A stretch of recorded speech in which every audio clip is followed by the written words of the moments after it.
about what happened here and your involvement with the sex offender that was living in your school? Well, my kids go to Queen of Peace. This occurred at St. Louis School.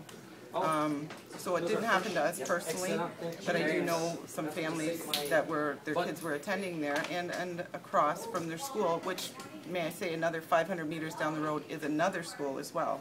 So there was actually two schools within that short distance.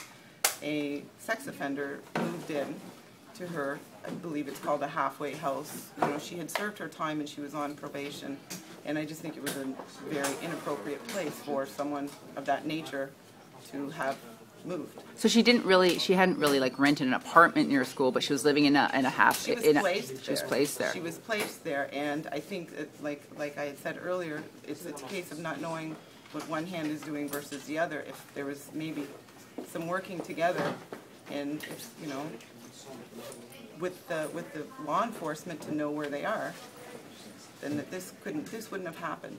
What do you think could have happened then if people did know where she was?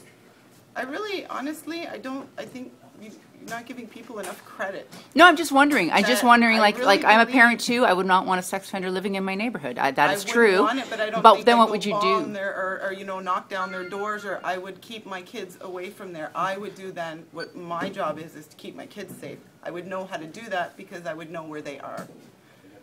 So you'd tell them, you know, not to go down that street, or I'm just trying to look for examples. I'm not trying to put you on the spot.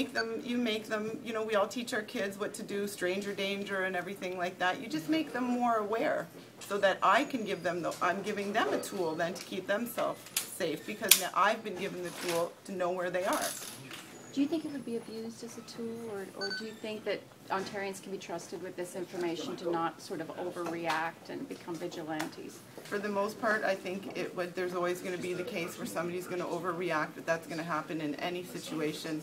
But I think, you know, and the price that you pay, if it costs $50 million, is my child worth $50 million?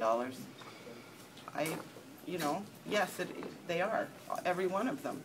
So if that's the price that we have to pay to keep our kids safe, I think that it's a valid thing. What about the concern, though, of sort of just, you know, driving these people elsewhere? Like, I guess they're saying this woman went to London. I mean, somebody else could be coming to Leamington because they were chased away of their community, right?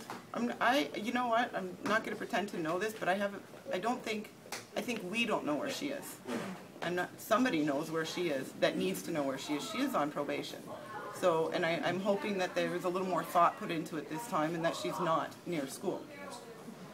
So. Were you shocked that that decision was made, that they would put a child sex offender next to a school?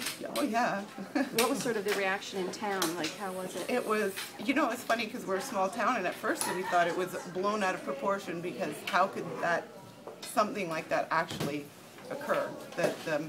And then it became, get your kids, protect your kids, and, you know, people picking their kids up, and then you've created a big problem with that, because now you have all these nervous parents, and that creates a problem as well.